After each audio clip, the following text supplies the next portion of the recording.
the squadron. They called him Bullets, but we call him Greg Kelly. Greg Kelly is on the air on the Red Apple Podcast Network. Wow. We just got the 911 call, one of the 911 calls made after Austin Metcalf, at age 17, was murdered by Carmelo Anthony. Actually, at this point, there's a knife in his chest. He may not be dead, but he's dying.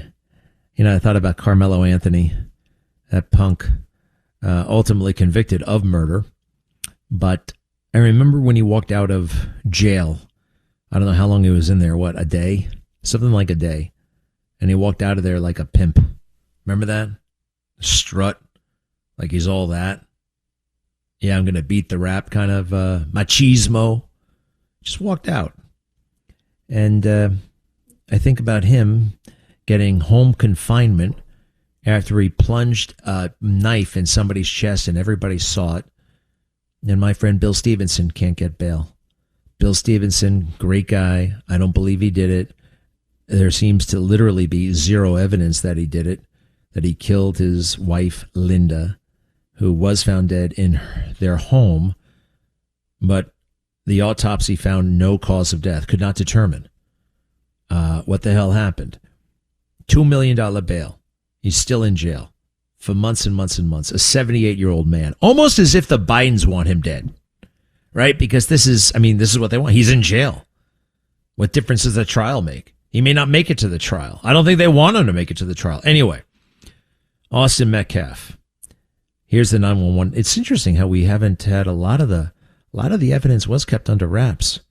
Anyway, some of it is coming out now. Go ahead and play this, please. It might be tough to listen to, but I think it's our duty. Go ahead, Carlos. Frisco 911, what is the location of the emergency? Hi, we're at Kuykendall Stadium. My friend just got stabbed. Okay, do you know who stabbed him? We have no clue. He was sitting in our tent, but you need to send an ambulance right now. They're on the way, okay? Give me a description of the person that stabbed him. He was wearing a gray Essentials hoodie. He was black. He's standing out on the track right now. He's standing on the track? Yeah. Okay. His blue sweatpants on and gone. Okay, what did he stab your friend with? I don't know. My friend's bleeding everywhere. Okay. Where was he stabbed at? The chest. Okay. And do you still see the person that stabbed him, or did he leave? It was Austin. Austin got stabbed in the chest. I'm sorry, what did you say? The person that stabbed him, is he still there? Do you still see him?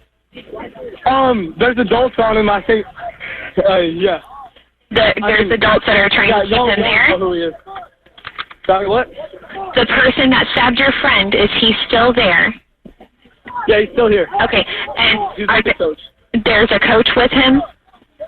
Yes, he's with. People got him. Okay. Do you know if he still has the weapon on him? No clue, but he's like he can't do nothing. He's done. What do you mean? He stabbed Austin Metcalf in the chest. What? What do you mean he can't do anything? What's going on with him? Coaches have him. He can't hurt anyone. Okay, when you say they have him, are they physically holding him down? No, they're just holding him, walking around. Okay.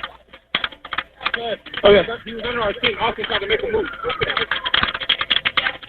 Okay. What's your name? What's your last name?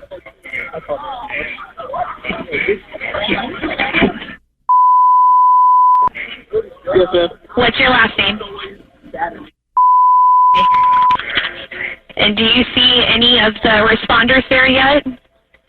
We hear the sirens, but the coaches sent us out. We're all walking to our buses. Okay, so you're going to get on a bus right now? Yes, ma'am. Okay. And the rest of the students are walking towards the buses? Yeah, everyone's being evacuated out of the stadium. Okay. Thank you so much for being quick. Okay. Just follow whatever directions you're being provided by either the officers or by your coaches, okay? Yes, ma'am. Okay. I'm going to go ahead and disconnect it. All kinds of help headed that way. All right, thank you. Thank you. Bye-bye. Interesting. Very interesting, very professional. I have no problem with that. I mean, at one point, how did she ascertain, though, that somebody was tending to the guy? I mean, don't you say, hey, close the wound or something like that? Give him some pointers. I guess that's, maybe she just knew. Maybe he said something about the coaches or with him or whatever. My friend was just stabbed. And Carmelo Anthony got to walk just a few days later. You know, I mean, bail is part of the criminal justice system. It's got to be fair. Why is my friend Bill Stevenson being held $2 million? How do you come up with $2 million? And, you know, there are percentages, but a lot of that is from television. It gets a bit complicated, and you need good lawyers who are not conflicted. And I have very good reason to believe that his own defense attorney is hugely conflicted about this whole damn thing. All right. So there are a couple of other juicy little things here. President Trump just signed an executive order ordering the post office to not deliver mail-in ballots unless they get their act together with election integrity. He already said, I know they're going to challenge this, and maybe they will, but also he's on Capitol Hill. You know, he wants that. We all want the SAVE Act. How can you be against the SAVE Act? He says he's not signing any more stuff for these guys to help them with their reelection if you guys don't do the right thing. John Thune, what do you want that big office for? You know, the majority leader is treated like a damn king. I remember getting a tour of Mitch McConnell's office. Not personally, it was on C-SPAN. Right? I have this office for constituent matters, and I have another office for other constituent matters, and I have this office for my majority leader duties, and this is my majority leader staff. It's just like I went on and on and on. Every office had a fireplace, for crying out loud. 15 guys looking out for this dude. I mean, they're not royalty, and I think it goes to their head. The other thing is they start weighing in on all these issues, and they think that they're important and more important than basically anybody else, and they should be rewarded. Here is President Trump arriving on Capitol Hill to meet with Senate Republicans about the Save America Act. I think we might be able to hear something he says. Not 100% clear. Go ahead and roll that if you don't mind. For me, Carlos. Mr. President. Mr. President, do you still have confidence in Leader Thune, sir? Are you going to sign the housing bill, sir? Mr. President, what about this federal court ruling? Mr. President, why are you vetoing your own legislation? We're winning by a lot. Iran is making very big concessions. We'll see what happens, but it's been very, very, very powerful. Are you going to hold everything hostage?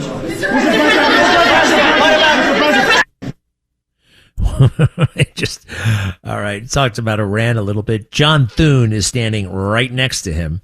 So he's got to be a little bit reserved, measured. He not always is when somebody's standing right next to him. Remember that guy from the Fed? Jerome Powell, he gave him the business right to his face. But you got to keep up appearances. And, you know, he's been supporting John Thune, but John Thune, you know, I can kind of tell he doesn't seem to like Trump. He's got I think he was corrupted by the swamp. And you got to remember this about John Thune. He is more than anything, a Bush person. He is very much a Bush person. He was, selected by Bush. Bush campaigned for him. It's a Bush situation. Let me just see if we can find out one more. I think I got another one. President might be able to hear this a little bit more clearly. Save America, anybody? We have a majority in the House. We have a majority in the Senate. Why the hell can't this get done? Lisa Murkowski, McConnell, you guys, how can you look at yourself in the mirror? How can you describe it to your constituents? What do you say to the people in Alaska? People in Alaska are for the same. Americans voting in elections? Making sure? It's not discriminatory. That's beautiful. It's the least we can ask from our so-called elected leaders. All right. I want to play a chunk of that again, Carlos, if you don't mind, and pump up the volume big time, and let's see what we can make out of it. I also love that he goes there. Now, you know, Biden would go, it was very, very ceremonial. This guy rolls up his sleeve, yells at people, and sometimes you have to yell at people. And sometimes you have to risk looking like a jerk, right? That's the other thing. Obama, Bush, Clinton, they never wanted to look ridiculous, right? And if you go to Capitol Hill and you expend capital to get something done and you don't, they'll say, oh, his influence is waning. Oh, this, oh, that. Richard Nixon, I learned this from Richard Nixon. What good is it to be popular if you don't try to get things done with that popularity? He wrote about this in his books, which, oh, by the way, I recommend. You want to spend time with Richard Nixon? Read Man in the Arena. It's probably the book from his heart, the most where you see the real Richard Nixon. You want to get to know Donald Trump? You want to have an extensive, lengthy connection with him? Read Art of the Deal. That's all him. It's all him. And you'd be surprised how few people actually pick up these books and read them. It's actually kind of amazing, and it's a huge advantage when you do. All right, give me the next chunk of this. I hope we can hear him a little bit better. Go, Carlos. Buying a home is unattainable for so many Americans. Is this election legislation more important to you than resolving the housing? It's just every election is important. We're doing very well. They want a lot of communists to come in. I'm saying it a little bit differently, but the people that they're pushing are communists, and this country is not going to have communists. Thank you very much. All right, we got that. Thank you. Look, the bulk of this stuff is happening behind closed doors. Former President Obama, who is 64 years old, has been married to wife Michelle, 62, for over 3 decades. But in recent years, they've been inundated with rumors that their marriage has become rocky. Daily Mail. Now, during a sit-down interview with People, Barack spoke about the imbalance in their relationship. I don't know if it's an equal partnership, but it's worked out for me pretty well, and I've gotten more out of it than she has. For her, it's probably more of a mixed bag. Okay.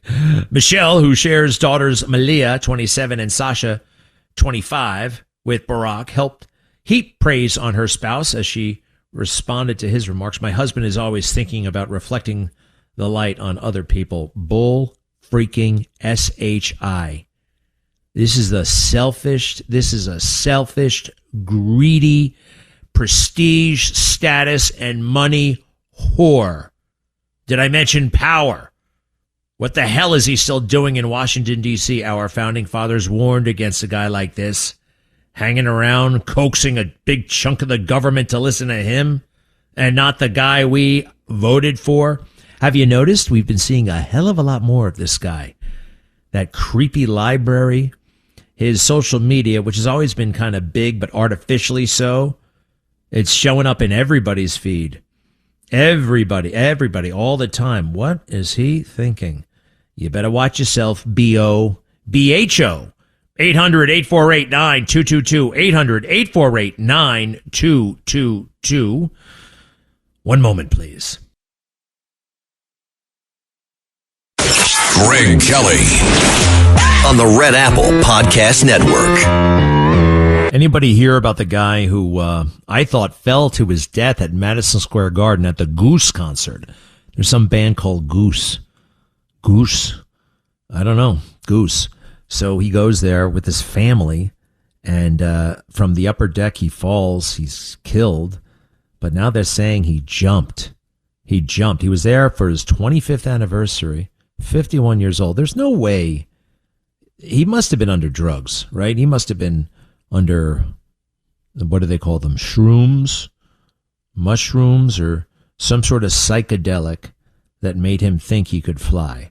This just does not look like a suicide to me. I hate the notion of suicide, by the way. I just hate it. It's a very selfish thing to do. You know, just, if you must, check out, go to live in Tanzania, see what you can do to help down there. Just but you can never do that. No matter how bad it is, it's going to get better no matter how bad, all right? You know what else I don't like is the assisted suicide.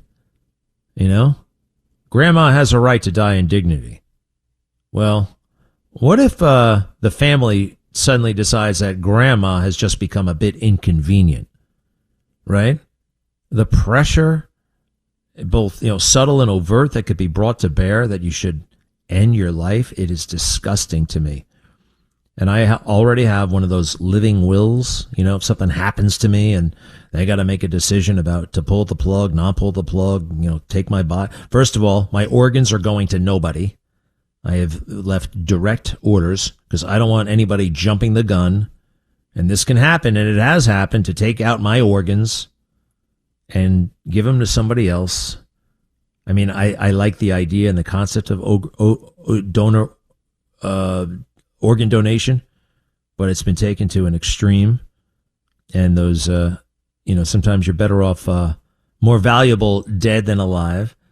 And the other thing I've ordered is I want any and all means applied to keep me breathing, no matter the cost, no matter the inconvenience, no matter the turmoil, emotional, professional, whatever. I am to be kept alive. All right? If anybody pulls the plug, I'm going to get really angry about it. All right? So, and I'll come back from the dead. Well, I probably won't be able to do that, but I don't think anyone's going to pull the plug on me. And hopefully this is not a thing I got to worry about for another 70 years or so. 70 years. Somebody once told me, they looked at my palm and they said, I have a very long lifeline. Does that stuff mean anything? I don't know. Actually, I don't like that hocus pocus. Not because it's BS, but because it's actually real. Somebody told me, it's not because it's because it's diabolical. That's the devil. You don't go to psychics. Don't go to any of that stuff. You got to stay away from it. It's the devil's area. And speaking of the devil, this James Tallarico, Democrat nominee for the U.S. Senate in Texas, is coming pretty close. Hit it, Carlos. I have to work with folks who have passed these policies that threaten the existence of people that I love. Now, they don't threaten my existence for the most part, but they threaten the existence of my friends, my loved ones. And when I got elected, I went searching for those monsters, right? I got elected to the state house. I was like, all right, I'm ready to find these monstrous people who passed these, the show me your papers. Republicans, monsters. Thank you, James Tallarico. Greg Kelly, entertaining and informative on the Red Apple Podcast Network. Hey, we're joined by one of our favorite people, the patriot, the artist, the activist, the number one freedom fighter, Scott LoBaido. ScottLoBaido.com. He is a fantastic artist, a big fan of President Trump, and he just doesn't talk. He does. He does things, and he gets people thinking, and he gets people moving. Scott LoBaido, welcome back. How are you? How you doing, buddy? I've been so busy setting up. I'm down here in D.C. right now for the big Great American State Fair that goes on for 16 days. It opens up tonight, Donald Trump's big rally, and then starts tomorrow. But I need to take this moment because I haven't ranted, and people need to hear me rant because I got a lot. There's a lot going on, as you know. But I want to call out Joy Reid, this dumb, broad DEI hire who obviously didn't work out too good for CNN, I believe she was on, and she got fired because of her stupidity, uneducated, divisive venom that comes out of her mouth, as she recently stated that black folks will not be celebrating the 4th of July because of slavery. You know as well as I do, America has some black marks on her. That's what makes things perfect, is the imperfection that we strive to become better, and we have. The past is the key word, the past. I would like Ms. Reid to understand that we had a black president for 2 terms. We have black astronauts, Supreme Court justices, we have senators, Congress, movie stars, gazillionaire sports figures, musicians, Dr. Ben Carson, who split Siamese twins from the head. So, Ms. Joy Reid, you can go in a hole. You don't have to celebrate the 4th of July, because I know plenty of black folks who will be celebrating the greatness of this country, even with all of her imperfections. So to hell with you. You are nothing but a dumb broad who is obviously in desperate need for attention. Anyway, I got that out. Well, we're glad you did. Don't worry about her anymore. She's on YouTube or something like that. And knock yourself out, Joy. But she does have a following. What else? What else you got cooking there, Scott? Well, it's just really exciting. If you've been following me for a while, I've been, I was MAGA 35 years ago before anybody was even thinking about it. And I've been preaching about the dangers of political correctness for that same amount of 3 decades, and the wokeism that is going to come and bite us hard in the ass if we don't address it. But, nobody listened to the small handful of us tinfoil hat folks. So here we are as we watch New York City fall to more communism and socialism. But there is a part of me, forgive me for saying this, actually not forgive me, that I am excited and happy that this is happening now as opposed to a few years from now, while this machine will grow even stronger. So it's good that it's reared its ugly head now, and it is. I think there will still be a chance, because it is going to be so bad, so ugly. So much suffering and pain is going to come from this. As I always say, Greg, the forest must burn. It must burn to the effing ground in order for it to rejuvenate itself. And the beauty is, here we are smack dab in the middle of this big celebration, Freedom Fest, Freedom 250, the Great American State Fair, our 250th anniversary of the greatest concept in civilization called America. We're at a crossroads, and we have been in the past. As you know, you're very educated on that subject, history. I am not a scholar, but I am just a common sense man who sees, the basics of the past, the present, and the future. And I see this battle right now, smack dab in the middle of everything. And I do feel victory will be at hand, but it is going to hurt for a little bit. And I just need people to understand that. It is the spoiledness that we have, as we suck up all the milk and honey here in this great country. I mean, we all watch all these foreigners come to this country, millions of them, to see this, the soccer games, and we're watching these videos of them, like amazed that they can get a cup of ice from a machine. There's 31 different flavors of ice cream, and here we have people screaming because they didn't get 11.5 chocolate chips in the cookie that says on the package, so they burn flags and throw rocks at cops. Because it's crazy. It's crazy. So it's totally crazy. It needs to happen. All right. I don't want it all to burn down. I want to save the good parts, but I hear you loud and clear. Hey, this state fair. Yeah, President Trump speaking tonight, and it's going to be what is the scene like? You've actually walked the grounds. What is it like? What does it look like? And what do you have going there? It is. I've never experienced anything like this before. I've been here as they're building this Ferris wheel right behind where my pavilion is, the Made in America pavilion. This is a World's Fair. It's pretty much a World's Fair, but it has to do with all the states and all the territories and what the cultures that have been brought here, obviously, not from just the states and the territories, but from all over the world. I mean, this is America. We are the world, as cheesy as that sounds. We are the world, and this is everything that is great about America is going to be at this fair. It covers the whole National Mall, and I was just honored to be part of this. I spent a lot of time, money, energy, putting together my display, my activation with the best of my artwork of Old Glory, and I'm actually going to be painting every single day live this gigantic canvas I had built. It cost me $10,000, and I'm going to paint the greatest, beautiful portrait of Old Glory. Every day people can come and watch and see me do that, amongst so many other things. So tonight, the president kicks it off with some music and some flyovers and jets and bells and whistles and bonfires and fireworks. So this is my heaven.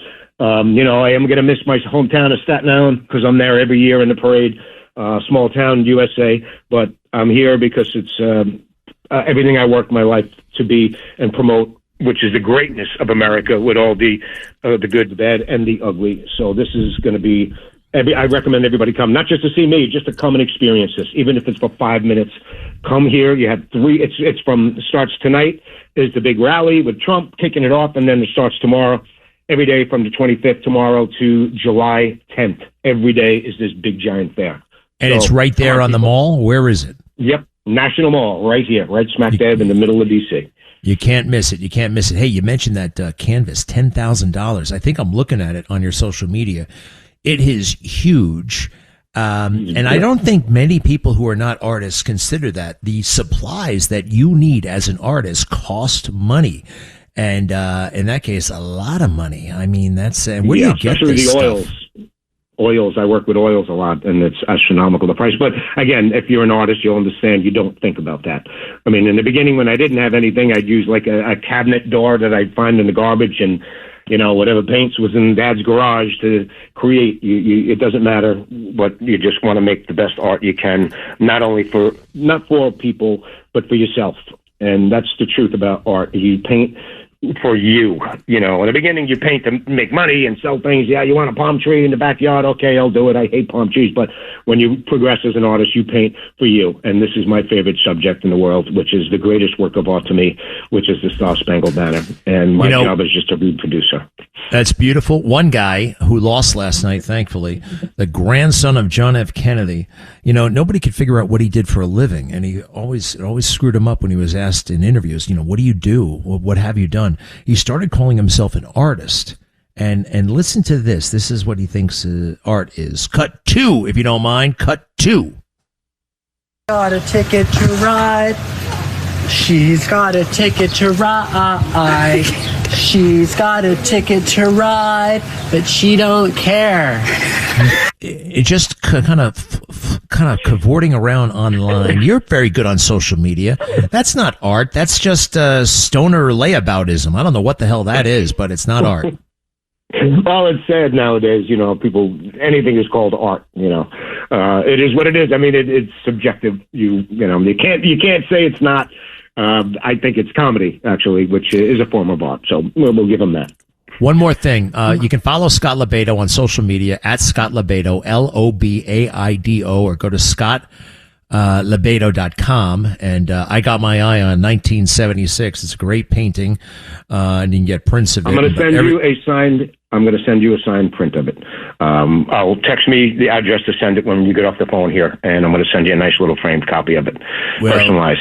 You're amazing. I already ordered one, so I'll have 2. You gotta support the arts, Scott, but I love being a patron of the arts.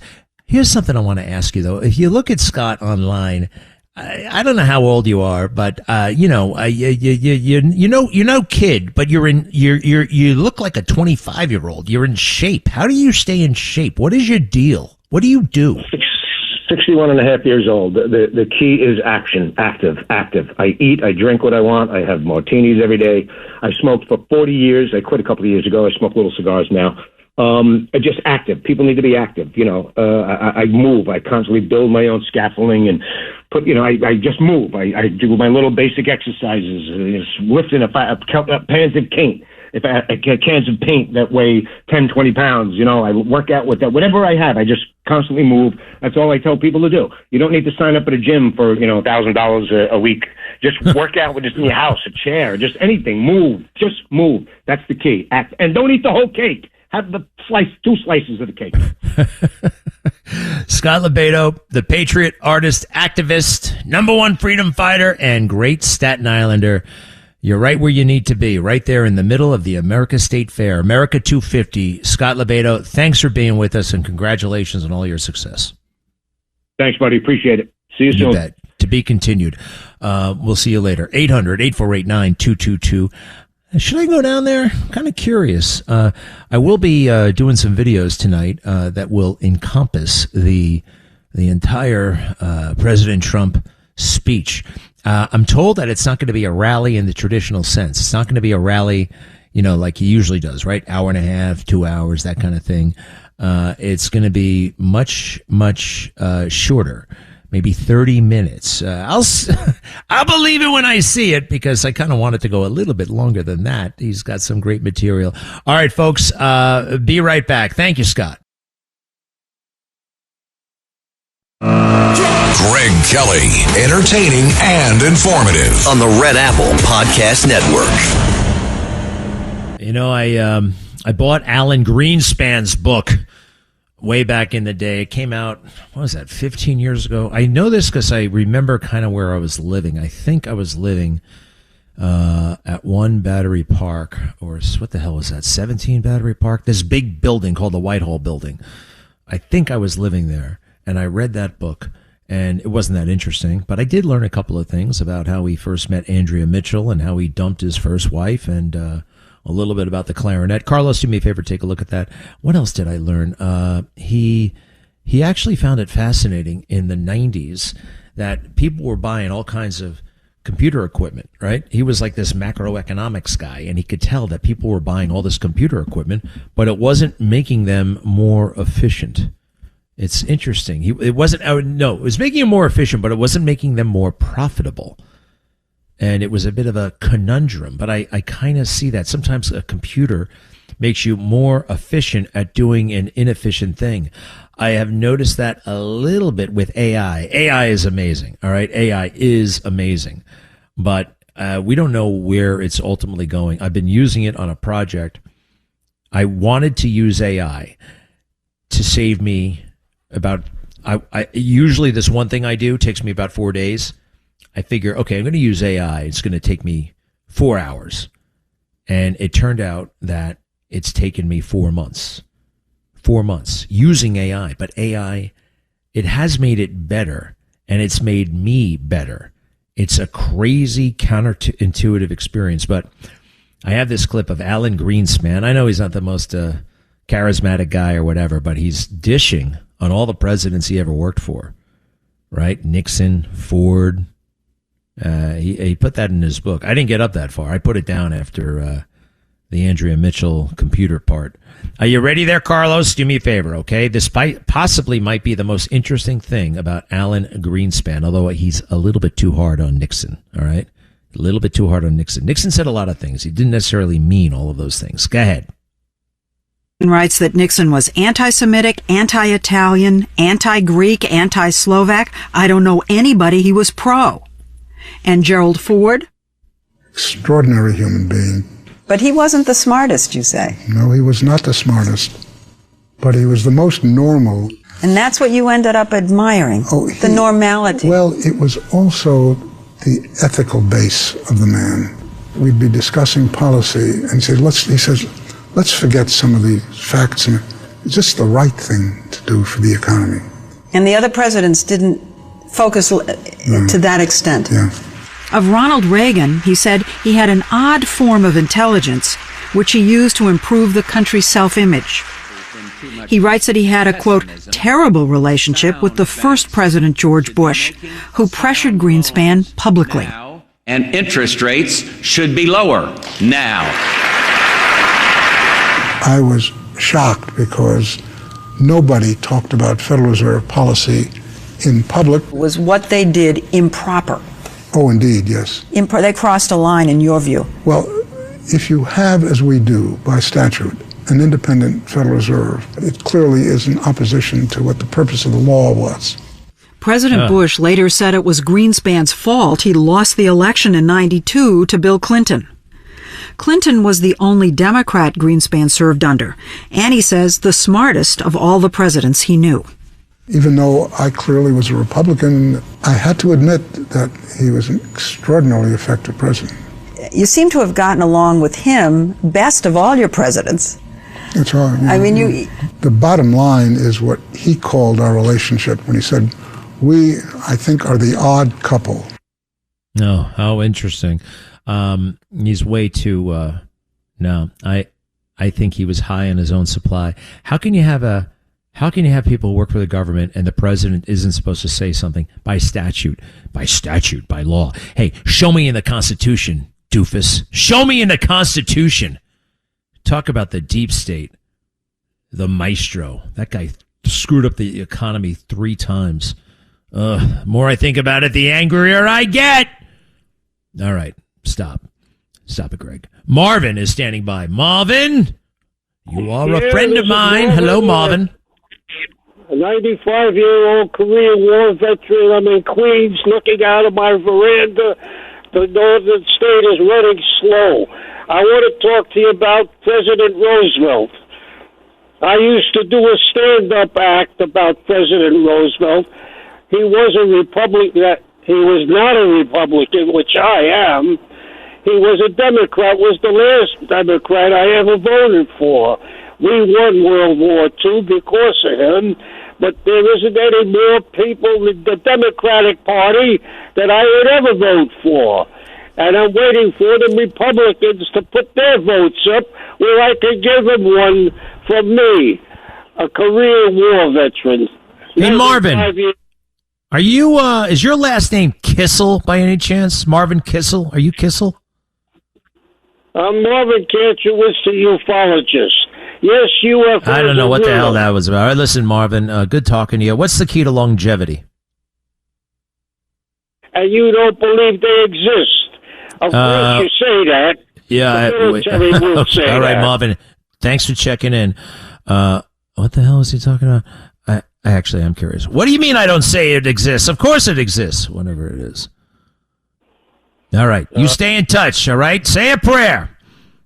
I said 3 of them, right? All right. You got to come back with that stand-up act one of these days. I think that was, actually. Let's try Dan. He's up in Westchester. Is he there? Hello? Hey, Greg. How you doing? Just actually good segue regarding Alan Greenspan. I was just reading yesterday that I guess Morgan Stanley is now considering building a massive operations center in the Dallas area.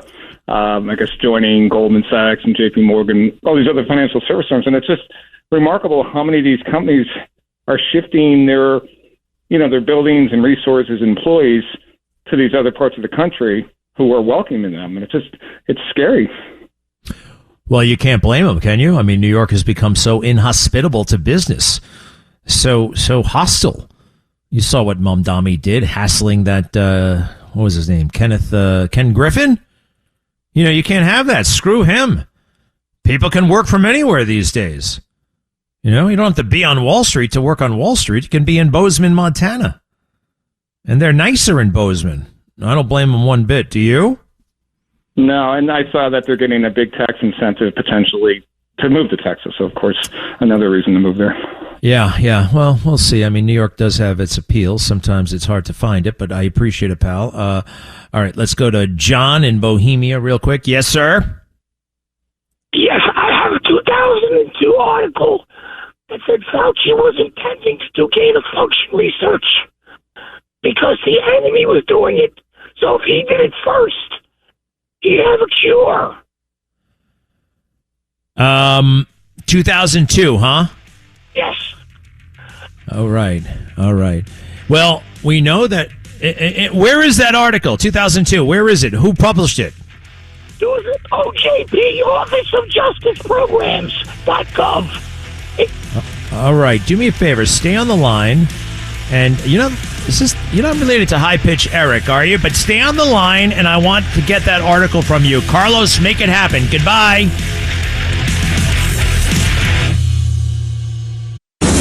Thanks for listening to The Greg Kelly Show. You can hear The Greg Kelly Show weekdays at 12:15 on 77 WABC. If you like the podcast, share it with your friends and listen anytime at WABCRadio.com and download the WABC Radio app. Hit that subscribe button on all major podcast platforms. Plus, follow WABC on social on Instagram, TikTok, Facebook, and X. See you next time for a new episode so you never have to wonder. What the heck is going on here?